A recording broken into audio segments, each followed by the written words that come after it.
আসসালামু আলাইকুম। এটিএন বাংলা সংবাদে সবাইকে স্বাগত জানাচ্ছি আমি আফরোজা রূপা। শুরুতেই বিআরবি কেবল সংবাদ শিরোনাম। বঙ্গবন্ধু কর্নারে বই সরবরাহে আরও জালিয়াতি, নাজমুলের কপিরাইট ছাড়াই ৩.৫ কোটি টাকার বিল নেয়ার অভিযোগ।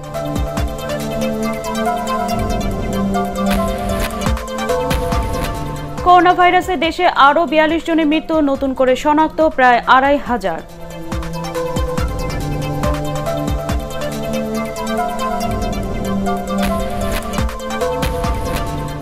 পালিত হলো আইভি রহমানের মৃত্যুবার্ষিকী। তিনি ছিলেন অহংকারী রাজপথের নেতা, বললেন প্রধানমন্ত্রী।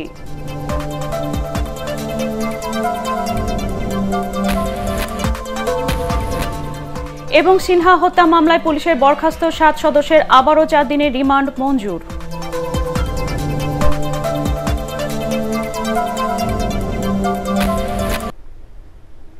শুনছিলেন বিআরবি কেবল সংবাদ শিরোনাম। সংবাদে এছাড়াও থাকছে দেশি বিদেশি বিনিয়োগ আকর্ষণে চট্টগ্রাম সিটি কর্পোরেশনকে সহযোগিতার আশ্বাস ডক্টর।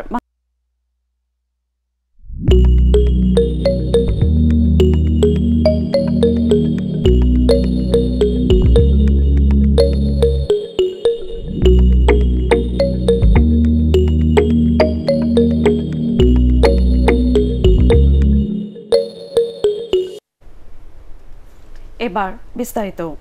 বঙ্গবন্ধু কর্নারের জন্য শেখ রাসেলের নামে বই নিয়েও জালিয়াতির অভিযোগ উঠেছে সাধিকা নামের একটি প্রকাশনা সংস্থার বিরুদ্ধে।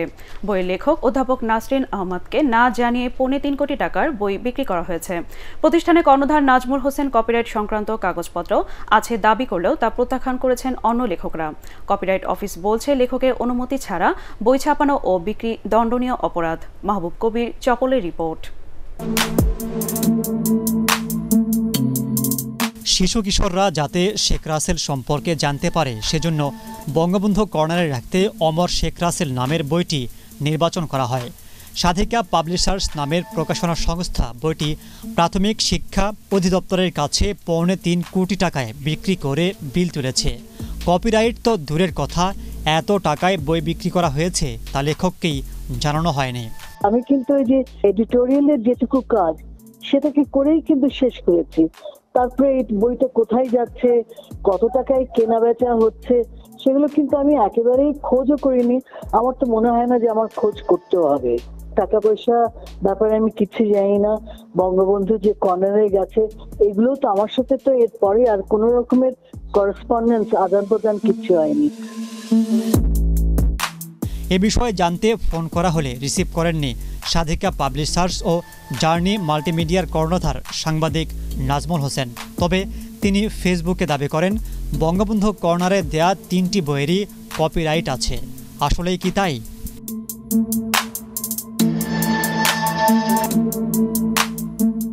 গত ২৮ জুলাই বঙ্গবন্ধু মানে স্বাধীনতা বইয়ের লেখক অমিতাভ দেউরিকে কপিরাইট হস্তান্তরের কাগজপত্র পাঠান নাজমুল। ৭ লাখ টাকার বিনিময়ে জার্নি মাল্টিমিডিয়ার নামে সত্য বিক্রির প্রস্তাব দেন তিনি। কিন্তু তা কার্যকর হবে ২ বছর আগে থেকে, অর্থাৎ ২০১৮ সালের এপ্রিল থেকে ২০৫৮ সাল পর্যন্ত বা আজীবন। তবে তা ফিরিয়ে দেন অমিতাভ দেউরি। কপিরাইট অফিস বলছে, লেখকের অনুমতি ছাড়া বই ছাপানো ও বিক্রি দণ্ডনীয়। সেক্ষেত্রে মুক্তিযুদ্ধ বিষয়ক মন্ত্রণালয়ের সাথে টাকা ভাগাভাগির যে চুক্তির কথা বলা হচ্ছে তা বিধিসম্মত হয়নি। যে রাইটার সেই মেইন কপিরাইটের অধিকারী, তবে রাইটারের অনুমতি ছাড়া প্রকাশক সেটা প্রকাশ করতে পারবে না। যদি প্রকাশক রাইটারকে না জানিয়ে প্রকাশ করে, এটা আইনে কি বলে? রাইটার সেটা আইনের আশ্রয় নিতে পারবে, এটা সেই অন্যায় কাজ করবে। একটা হচ্ছে বেআইনি ভাবে প্রকাশ করছে, সেই জন্য কারাদণ্ডও হবে, আবার এই যে লাভের অংশটা দিয়ে দিতে হবে, প্লাস তারপরে জরিমানাও হবে। এদিকে বঙ্গবন্ধু কর্নারের জন্য নির্বাচিত ৮টি বইয়ের মধ্যে একজনেরই ৩টি বই স্থান পাওয়ায় তীব্র ক্ষোভ জানিয়েছে প্রকাশক সমিতি। প্রাথমিক এবং গণশিক্ষা মন্ত্রণালয় বঙ্গবন্ধু কর্নারের জন্য বঙ্গবন্ধু মুক্তিযুদ্ধ বিষয়ক বই ক্রয় করছে, তখন কি সেসব লেখক বা সেসব প্রকাশকদের যথাযথ মূল্যায়ন করেছেন? আমরা এখন যে ২-১টি প্রতিষ্ঠানের নাম শুনছি, সেসব প্রকাশনা প্রতিষ্ঠানই কোনো অস্তিত্ব আছে কিনা সেটা নিয়েও সন্দেহ আছে। তাদের আদৌ বাংলাদেশ জ্ঞান ও সৃজনশীল প্রকাশক সমিতির তারা সদস্য নয়। এ বিষয়ে প্রাথমিক শিক্ষা সচিব দায় চাপিয়েছেন অধিদপ্তরের মহাপরিচালক মোহাম্মদ ফসিউল্লাহর উপরে। 39টা দিয়ে আমরা এই বইগুলো কেনার জন্য ডিজিকে বলেছি যে পিপিআর, পিপিএ এবং মেধাস্বত্ব আইন ফলো করে কেনার জন্য। এরপরে ডিজি এগুলো কিনেছে, এগুলো আমি কিনি নাই, সেটা তো ডিজি রিপিউকে জিজ্ঞাসা করেন। তিনি করোনায় আক্রান্ত হওয়ায় কথা বলা সম্ভব হয়নি। নাজমুলের 2 প্রকাশনা সংস্থার 3টি বইয়ের বিল এসেছে 20 কোটি টাকা। একটির বিল তুলতে পারলেও বিতর্কের কারণে আটকে আছে 3053 দিন ও বঙ্গবন্ধু মানের স্বাধীনতা বইয়ের বিল। তা তুলতে চলছে জোর তদবির। মাহবুব কবির চপল, এটিএন বাংলা, ঢাকা। করোনা ভাইরাসে আক্রান্ত হয়ে দেশে গত 24 ঘন্টায় আরও 42 জনের মৃত্যু হয়েছে। এ নিয়ে মৃতের সংখ্যা বেড়ে দাঁড়ালো 3983 জনে। সবশেষ 24 ঘন্টায় 13,382টি নমুনা পরীক্ষায় নতুন করে 2485 জনের করোনা শনাক্ত হয়েছে। শনাক্তের হার 18.57%। এ নিয়ে মোট আক্রান্তের সংখ্যা 2,97,083 জন। স্বাস্থ্য অধিদপ্তরের সংবাদ বিজ্ঞপ্তিতে এসব তথ্য জানানো হয়। গত 24 ঘন্টায় সুস্থ হয়েছেন এ পর্যন্ত 1,82,875 জন। শনাক্ত বিবেচনায় সুস্থতার হার 61.56%। মৃতদের মধ্যে 31 জন পুরুষ ও 11 জন নারী। 24 ঘন্টায় ঢাকা বিভাগে সর্বোচ্চ 21 জন, চট্টগ্রাম বিভাগে 7 জন এবং খুলনা বিভাগে 6 জন মারা গেছেন। এখনই করোনার অ্যান্টিবডি টেস্টের অনুমোদন দেওয়া হবে না বলে জানিয়েছেন স্বাস্থ্যমন্ত্রী জাহিদ মালেক। তবে করোনার অ্যান্টিজেন টেস্ট অনুমোদনের সিদ্ধান্ত নিয়েছে সরকার। তিনি জানান, যেখান থেকে দ্রুত ও সাশ্রয়ী মূল্যে কার্যকর ভ্যাকসিন পাওয়া যাবে সেখান থেকেই তা সংগ্রহ করা হবে। সচিবালয় কোভিড-19 প্রতিরোধে তাইওয়ান সরকারের দেয়া স্বাস্থ্য সুরক্ষা সামগ্রী গ্রহণ অনুষ্ঠান শেষে তিনি এসব কথা বলেন। আরও জানাচ্ছেন নিয়াজ জামান সজীব। কোভিড-19 প্রাদুর্ভাব রোধে তাইওয়ান সরকারের পক্ষ থেকে পাঠানো স্বাস্থ্য সুরক্ষা সামগ্রী গ্রহণ অনুষ্ঠানে স্বাস্থ্যমন্ত্রী জানান, কোভিড হাসপাতালের 70% সিট এখন খালি। অন্য বড় বড় দেশে আপনারা জানেন তাঁবুতে রেখে চিকিৎসা দিতে হয়েছে, কিন্তু বাংলাদেশে তাঁবুতে রেখে চিকিৎসা দিতে হয় নাই। চীনে আবিষ্কৃত ভ্যাকসিনের বাংলাদেশে ট্রায়ালের বিষয়ে এখনো কোনো সিদ্ধান্ত হয়নি বলেও জানান তিনি। ভ্যাকসিন নিয়ে আঞ্চলিক কোনো রাজনীতি নেই বলেও জানান স্বাস্থ্যমন্ত্রী। এখানে নিয়ে কোনো পলিটিক্সের জায়গা না, এটা যখন ভ্যাকসিন তৈরি হবে এবং যে ভ্যাকসিনটা কার্যকারী হবে এবং যে ভ্যাকসিনটা অ্যাভেলেবল হবে এবং যে ভ্যাকসিনটা আমরা তাড়াতাড়ি পাবো, সাশ্রয় দামে পাবো, আমরা আশা করি সেটি গ্রহণ করবে মাননীয় প্রধানমন্ত্রী। তিনি জানান, অ্যান্টিবডি টেস্টের অনুমোদন না দিয়ে অ্যান্টিজেন টেস্ট অনুমোদন দিয়েছে সরকার। র্যাপিড টেস্ট আমরা এই মুহূর্তে আমরা করব না, আর অ্যান্টিজেন টেস্ট অ্যালাউ করব সীমিত আকারে, এবং সেটা হবে আমাদের হাসপাতালগুলোতে এবং আমাদের সরকারি যে ল্যাব আছে সেই ল্যাবগুলোতে, এবং যেখানে আমাদের ল্যাব নাই সরকারি হাসপাতালের তত্ত্বাবধানে সেখানে আমরা অ্যান্টিজেন টেস্টের ব্যবস্থা আগামীতে আমরা করব। তাইওয়ানের দেয়া চিকিৎসা সামগ্রীর মধ্যে রয়েছে 1 লাখ সার্জিক্যাল মাস্ক, 1060টি N95 মাস্ক, 20,000 কাপড়ের মাস্ক, 10,000 ফেস শিল্ড, 500 পিপিই, 200 গগলস এবং 2 সেট ভেন্টিলেটর। অনুষ্ঠানে বাণিজ্যমন্ত্রী টিপু মুন্সি এবং ডাক ও টেলিযোগাযোগ মন্ত্রী মোস্তফা জব্বার উপস্থিত ছিলেন। Niaz Zaman Sajib, ATN Bangla, Dhaka. 21 August grenade হামলায় নিহত আওয়ামী লীগের সাবেক মহিলা বিষয়ক সম্পাদক আইভি রহমানের মৃত্যুবার্ষিকীতে তার প্রতি শ্রদ্ধা জানিয়েছেন প্রধানমন্ত্রী শেখ হাসিনা।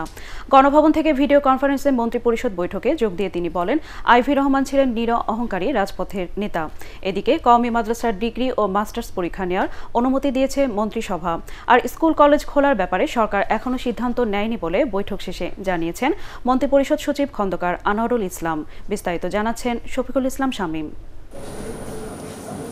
মন্ত্রিসভার ভার্চুয়াল বৈঠকের শুরুতেই প্রধানমন্ত্রী শেখ হাসিনা আইভি রহমানের স্মৃতিচারণ করেন। এ সময় তিনি ওই পরিবারের সদস্যদের প্রতিও সমবেদনা জানান। আমরা একসাথে অনেক রাজনীতি করেছি। তিনি খুব আহত অবস্থায় তাকে নিয়ে যাওয়া হয় সিএমএইচে ও 24 তারিখে তাকে মৃত ডিক্লেয়ার করে। তো আমি তার প্রতি আমার শ্রদ্ধা জানাই। প্রত্যেক আন্দোলন সংগ্রামে সবসময় মাঠে থাকতেন উনি, একদম মানুষের সাথে এবং মিটিংয়ে সবসময় মাঠে আমাদের কর্মীদের সাথেই বসতেন, কোনো অহমিকা ছিল না, ছিল না। কিন্তু এত সুন্দর একটা মানুষের এরকম বিভৎস মৃত্যু, যেটা সত্যি মানে সহ্য করা যায় না। এদিকে দেশের কওমি মাদ্রাসার ডিগ্রি ও মাস্টার্স পরীক্ষা নেওয়ার অনুমতি দিয়েছে সরকার। তবে মাদ্রাসাগুলোর শিক্ষা কার্যক্রম এখনই চালু হচ্ছে না। মন্ত্রিসভার বৈঠক শেষে সচিবালয়ে মন্ত্রিপরিষদ সচিব খন্দকার আনোয়ারুল ইসলাম এ তথ্য জানান। কওমি মাদ্রাসারা তারা আপিল করেছিল যে তারা উপরের লেভেলের পরীক্ষাগুলো নিয়ে নিতে চায়, তো সেটা গভর্নমেন্ট এগ্রি করে দিয়েছে। আর এইচএসসি বা অন্য পরীক্ষা মাদ্রাসা শিক্ষা শিক্ষা মন্ত্রণালয় তারা আলোচনা করতেছে, তারা একটা দেখবে দেখে তারপরে মন্ত্রিপরিষদ সচিব বলেন, স্বাস্থ্যবিধি মেনে পরীক্ষা নেওয়ার পাশাপাশি কিছু শর্ত দিয়েছে সরকার। তবে কবে পরীক্ষা শুরু হবে তা নির্ধারণ করবে কওমি মাদ্রাসা কর্তৃপক্ষ। শফিকুল ইসলাম শামীম, এটিএন বাংলা, ঢাকা। রাষ্ট্রীয় পৃষ্ঠপোষকতায় ২১ আগস্টের গ্রেনেড হামলা চালিয়ে বিএনপি রাজনীতিতে কঠিন দেয়াল তৈরি করেছে বলে মন্তব্য করেছেন আওয়ামী লীগ সাধারণ সম্পাদক ওবায়দুল কাদের। আর তথ্যমন্ত্রী ডক্টর হাসান মাহমুদ বলেছেন, ২১ আগস্ট হত্যা মামলায় বিএনপি চেয়ারপারসন বেগম খালেদা জিয়াকে আসামি করার দাবি জনগণের।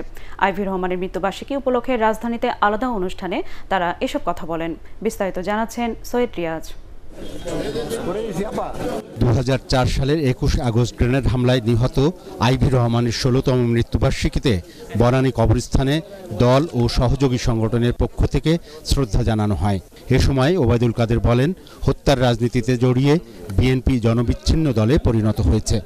হরকাতুল জিহাদের মুফতি হান্নান বলেছিল, বঙ্গবন্ধু অ্যাভিনিউতে যা কিছু ঘটেছিল সেটার পরিচালনা করেছে হাওয়া ভবন থেকে তারেক রহমান। ফখরুল সাহেব শেখ হাসিনাকে টার্গেট করে বারবার কথা বলছেন। আমি মির্জা ফখরুল সাহেবকে জিজ্ঞেস করতে চাই, আপনারা কি জিয়া হত্যার বিচার করেছেন? একাধিকবার ক্ষমতায় থেকেও। জাতীয় প্রেস ক্লাবে আওয়ামী হকার্স লীগের আলোচনায় হাসান মাহমুদ ২১ আগস্ট গ্রেনেড হামলার নেপথ্য নায়কদের বিচারের আওতায় আনার দাবি জানান। বেগম খালেদা জিয়াকেও ২১ আগস্টের গ্রেনেড হামলা মামলার আসামি করতে হবে। বঙ্গবন্ধু হত্যার অন্যতম কুশীলব ছিল জিয়া রহমান। বেগম খালেদা জিয়াও তার ক্ষমতাকে নিষ্কণ্টক করার জন্য এবং তার ক্ষমতাকে ভবিষ্যতে চিরস্থায়ী করার লক্ষ্যেই ২১ আগস্ট জননেত্রী শেখ হাসিনাকে হত্যা করার উদ্দেশ্যে তার পুত্রের মাধ্যমে গ্রেনেড হামলা পরিচালনা করেছিল। হত্যার রাজনীতির মধ্য দিয়ে জেনারেল জিয়ার হাতে সৃষ্ট বিএনপি বেগম জিয়ার আমলেও শুধরাতে পারেনি বলেও মন্তব্য করেন হাসান মাহমুদ। সৈয়দ রিয়াজ, এটিএন বাংলা, ঢাকা। আওয়ামী লীগের সাবেক মহিলা বিষয়ক সম্পাদক আইভি রহমানের আত্মার মাগফিরাত কামনা করে দোয়া ও মোনাজাত করেছেন তার ছেলে বিসিবি সভাপতি নাজমুল হাসান পাপন। রাজধানী বনানী কবরস্থানে পরিবারের সদস্যদের নিয়ে তার সমাধিতে ফুল দিয়ে শ্রদ্ধা জানান তিনি। এরপর তার আত্মার শান্তি কামনা করে দোয়া করা হয়। ঢাকা উত্তর সিটি কর্পোরেশনের মেয়র আতিকুল ইসলাম এ সময় উপস্থিত ছিলেন। আছে বাংলাদেশে এখনো জীবিত যারা নাকি সাহস পায় টেলিভিশনে এসে বলতে বা মিডিয়ার সামনে জনসমক্ষে বলতে যে এটা বিএনপিকে নেতৃত্ব শূন্য করার জন্য আক্রমণটা করা হয়েছিল। এর চেয়ে জঘন্যতম মিথ্যাচার কেউ করতে পারে? এবং আমার ভয় লাগে যে যদি আবার কখনো সুযোগ পায় ওরা যদি ক্ষমতায় এসে বলবে আমি আমার আম্মাকে হত্যা করেছি। অবসরপ্রাপ্ত মেজর সিনহা মোহাম্মদ রাশেদ খান হত্যা মামলার আসামি বরখাস্তকৃত পুলিশের ৭ সদস্যের আবারও ৪ দিনের রিমান্ড মঞ্জুর করেছে আদালত। অধিকতর জিজ্ঞাসাবাদের জন্য র্যাব আবারও রিমান্ডের আবেদন করলে কক্সবাজারের জ্যেষ্ঠ বিচারক হাকিম তামান্না ফারা ৭ পুলিশ সদস্যের 4 দিনের রিমান্ড মঞ্জুর করেন। এর আগে মামলার প্রধান 3 আসামি টেকনাফ থানা বরখাস্তকৃত ওসি প্রদীপ কুমার দাস, ইন্সপেক্টর লিয়াকত আলী ও এসআই নন্দ দুলাল রক্ষিতের 7 দিনের রিমান্ড শেষ হয়েছে সোমবার। আর বৃহস্পতিবার 7 দিনের রিমান্ড শেষ হয় বাকি 4 পুলিশ সদস্যের। সপ্তাহব্যাপী রিমান্ডে 7 পুলিশ সদস্যের কাছ থেকে গুরুত্বপূর্ণ তথ্য পাওয়া গেছে বলে জানিয়েছে র্যাব। আমাদের টোটাল 7 জন আসামি ভাই, 4 জন আসামি হাজতে ছিল। এই 4 জন আসামির ব্যাপারে আমরা 7 দিনের রিমান্ড চেয়েছিলাম। 4 জনের জন্য 4 দিনের রিমান্ড মঞ্জুর করছেন বিজ্ঞ আদালত। আর 3 জন আসামি আজকে যাদেরকে প্রডিউস করা হয়েছে কোর্টে, এদের ব্যাপারে আমরা 7 দিন রিমান্ড চেয়েছি কন্টিনিউয়াস জিজ্ঞাসাবাদের জন্য। এখানেও বিজ্ঞ আদালত 4 দিনের রিমান্ড মঞ্জুর করেছেন। চট্টগ্রাম মহানগরীর সৌন্দর্য বর্ধন ও বেসরকারি দেশি বিদেশি বিনিয়োগ আকৃষ্ট করতে চট্টগ্রাম সিটি কর্পোরেশনকে সহযোগিতার আশ্বাস দিয়েছেন ATN Bangla chairman doctor Mahfuzur Rahman. Chittagong city কর্পোরেশনের নবনিযুক্ত প্রশাসক খোরশেদ আলম সুজনের সাথে সৌজন্য সাক্ষাতে তিনি এই আশ্বাস দেন। শফিকুল ইসলাম শামীমের আরেকটি রিপোর্ট। চট্টগ্রাম সিটি কর্পোরেশনের নবনিযুক্ত প্রশাসক খোরশেদ আলম সুজনের সাথে সৌজন্য সাক্ষাৎ করেছেন এটিএন বাংলা ও এটিএন নিউজের চেয়ারম্যান ডক্টর মাহফুজুর রহমান। এ সময় খোরশেদ আলম সুজন চট্টগ্রামকে আরো সুন্দর, আকর্ষণীয় ও পর্যটক আকৃষ্ট করতে এটিএন পরিবারের সহযোগিতা চান। আমি অনুরোধ করবো আমাদের চট্টগ্রামে আপনার ঢাকায় এটাকে একটা সেকেন্ড হোম বানান, এখানে আপনি ইনভেস্ট করার জন্য আপনার সাথে আমরা জানি অনেক বিদেশি ইনভেস্টরদের যোগাযোগ আছে, আমরা বাইরে অনেক প্রভাব আছে। আপনি আমাদের চট্টগ্রামের বেসরকারি বিনিয়োগের জন্য এ সময় ডক্টর মাহফুজুর রহমান নগরবাসীর দুর্ভোগ লাঘবে সিটি কর্পোরেশনের নেয়া বিভিন্ন উদ্যোগের জন্য নতুন প্রশাসককে ধন্যবাদ জানান। নবনিযুক্ত প্রশাসককে সব রকম সহযোগিতারও আশ্বাস দেন এটিএন বাংলার চেয়ারম্যান। আমি একটু আশ্বাস দিতে চাই যে আমাদের কিছু ফাইন্যান্সার আছে যারা বড় বড় ফাইন্যান্স করতে বাংলাদেশে ইন্টারেস্টেড, আমি তাদেরকে নিয়ে আসবো, নিয়ে এসে কথা বলাবো। কথা বলে যদি তারা ইন্টারেস্টেড হয় আপনারা বলবেন টার্মস অ্যান্ড কন্ডিশন কি হতে পারে, কিভাবে তা করতে পারে। কারণ প্রত্যেকটা দেশের তারা ওরা মিলিয়ন বিলিয়ন ডলার ইনভেস্ট করবে, তারপরে এটাকে রিপে কেমন করে হবে সেগুলির একটা ব্যাপার আছে। এটিএন বাংলা চট্টগ্রামের বিভাগীয় প্রধান আলী আব্বাস এবং প্রশাসকের একান্ত সচিব এম এ হাশিম সহ বিশিষ্টজনরা এই সময় উপস্থিত ছিলেন। শফিকুল ইসলাম শামীম, এটিএন বাংলা।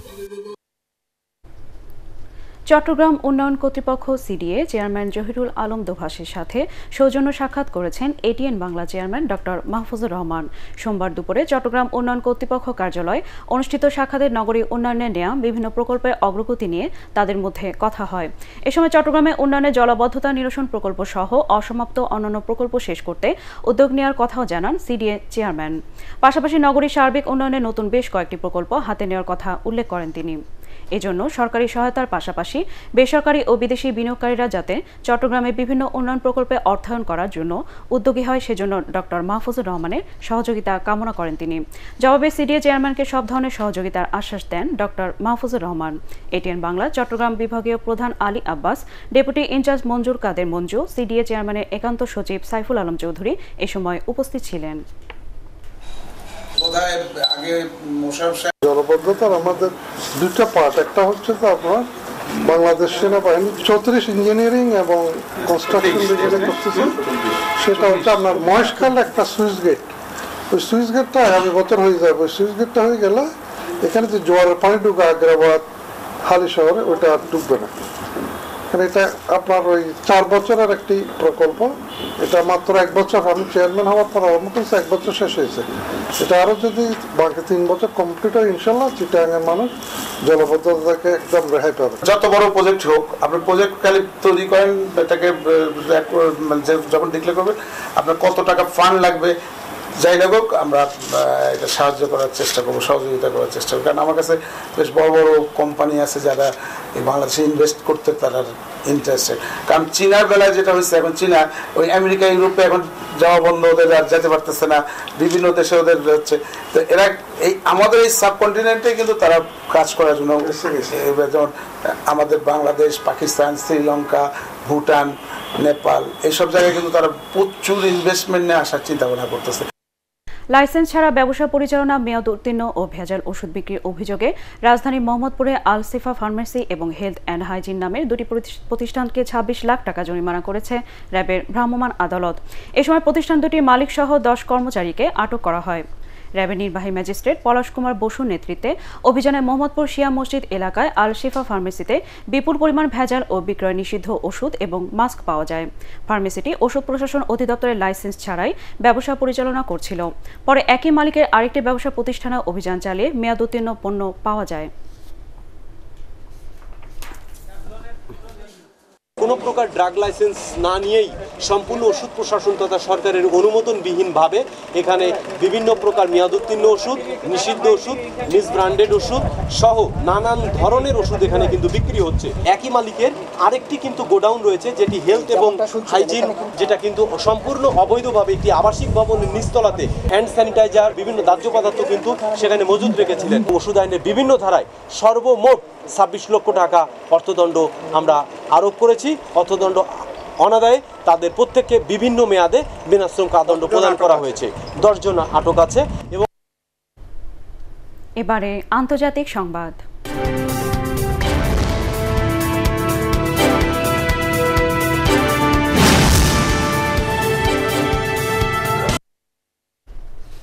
উত্তর কোরিয়ার সর্বোচ্চ নেতা কিম জং উন কোমায় রয়েছেন বলে দাবি করেছেন দক্ষিণ কোরিয়ার এক কূটনীতিক। তার দাবি, কিমের অবর্তমানে দেশটির ক্ষমতা গ্রহণ করবেন তার ছোট বোন কিম ইও জং। যুক্তরাষ্ট্রভিত্তিক সংবাদপত্র নিউ ইয়র্ক পোস্ট এ তথ্য জানিয়েছে। তবে উত্তর কোরিয়া থেকে কিমের অসুস্থতার বিষয় কিছু জানানো হয়নি। মূলত তার অসুস্থতার বিষয়টি নিয়ে সাম্প্রতিক সময় নানা গুঞ্জন তৈরি হয়। কিছুদিন আগে কিম জং উন তার বোনের কাছে রাষ্ট্রীয় কিছু দায়িত্বভার ছেড়ে দেওয়ার কারণে এই গুজব ছড়াচ্ছে।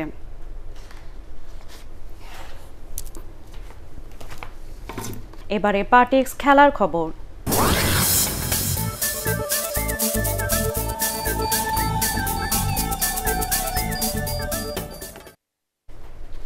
প্যারিস সেন্ট জার্মেইকে 1-0 গোলে হারিয়ে ষষ্ঠবারের মতো উয়েফা চ্যাম্পিয়ন্স লিগের শিরোপা জিতেছে জার্মান ক্লাব বায়ার্ন মিউনিখ। 59 মিনিটে কিংসে কোমানে একমাত্র গোলে দ্বিতীয়বারের মতো ট্রেবল জয়ে স্বাদ পায় বায়ার্ন। তবে ক্লাবের 50 বছরের ইতিহাসে প্রথমবারের মতো ফাইনালে উঠেও ট্রফি অধরাই থেকে গেল ফরাসি ক্লাব পিএসজির। আরও জানাচ্ছেন মমিনুর রিপন।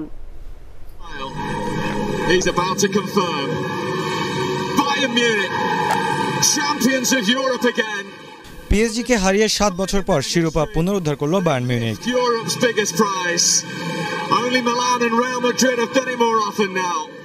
জার্মান কাপ ও বুন্দেসলিগার পর চ্যাম্পিয়ন্স লিগের ট্রফিটা নিয়ে দ্বিতীয়বারের মতো ট্রেবল জয়ের স্বাদ পেল তারা। অন্যদিকে দল সাজাতে 40 কোটি ইউরো খরচ করে শিরোপার কাছাকাছি এসেও শেষ পর্যন্ত হতাশায় সঙ্গী হলো ফরাসি ক্লাব পিএসজির। তাই তো স্বপ্নের ফাইনাল হেরে অঝরে কাঁদলেন ব্রাজিলিয়ান সুপারস্টার নেইমার। লিসবনে ফাইনালের শুরু থেকেই পিএসজি বায়ার্নের পাল্টাপাল্টি আক্রমণ। 19 মিনিটে এগিয়ে যেতে পারত পিএসজি। এমবাপের কাছ থেকে ডিবক্সে বল পেয়েও জালে জড়াতে পারেননি ব্রাজিলিয়ান সুপারস্টার নেইমার। 22 মিনিটে ভাগ্যটা সহায় হয়নি বায়ার্নের। রবার্ট লেভানডস্কির ডিবক্সের মধ্যে থেকে নেয়া শট বাধা হয়ে দাঁড়ায় গোলবার। পরের মিনিটেই সংঘবদ্ধ আক্রমণে ফেরার সুযোগ ছিল পিএসজির, কিন্তু অ্যাঞ্জেল ডি মারিয়ার চেষ্টা একটুর জন্য পোস্টের উপর দিয়ে চলে যায়। 32 মিনিটে বায়ার্নের সহজতম সুযোগটি রুখে দেন কেইলর নাভাস। প্রথমার্ধ গোলশূন্যভাবে শেষ হওয়ার পর দ্বিতীয়ার্ধের শুরু থেকেই আধিপত্য বিস্তার করে বায়ার্ন। 59 মিনিটের সাফল্যও পেয়ে যান তারা। জশুয়া কিমিচের ক্রস থেকে বল জালে জড়ান ফরাসি মিডফিল্ডার কিংসলে কোম্যান।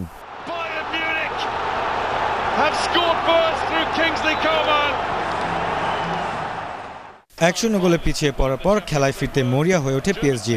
বেশ কয়েকটি সম্ভাবনাও তৈরি করেছিল তারা, কিন্তু শেষ পর্যন্ত সমতায় ফেরা হয়নি নেইমার এমবাপ্পেদের। ফলে শেষ বাঁশি বাজার সাথে সাথে শিরোপা জয়ের উল্লাসে মাতে জার্মানরা। সেই সাথে অনন্য আরেকটি রেকর্ডও গড়ে তারা। টুর্নামেন্টের ইতিহাসে এক আসরে সবগুলো ম্যাচ জয়ের নতুন রেকর্ড গড়ল Bayern Munich. Mominur Ripon, ATN Bangla. শেষ করার আগে বিআরবি কেবলস সংবাদ শিরোনাম আরেকবার। বঙ্গবন্ধু কর্নারে বই সরবরাহে আরও জালিয়াতি। নাজমুলের কপিরাইট ছাড়াই 3 কোটি টাকার বিল নেয়ার অভিযোগ।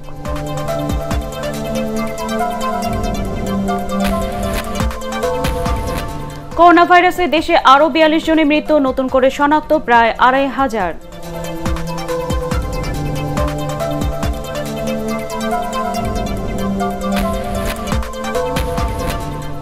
পালিত হলো আইভি রহমানের মৃত্যুবার্ষিকী। তিনি ছিলেন নিরহংকারী রাজপথের নেতা, বললেন প্রধানমন্ত্রী।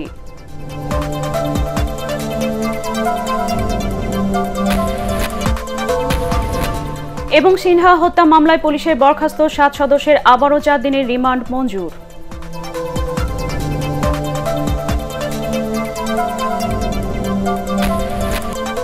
দর্শক, পরবর্তী সংবাদ দেখার আমন্ত্রণ জানিয়ে এখনকার মতো শেষ করছি। করোনা ভাইরাস থেকে নিজেকে সুরক্ষিত রাখতে মাস্ক পরুন, বারবার হাত পরিষ্কার করুন। এটিএন বাংলা সংবাদ ইউটিউবে দেখতে ব্রাউজ করুন youtube/ATN বাংলা নিউজ। ধন্যবাদ সবাইকে।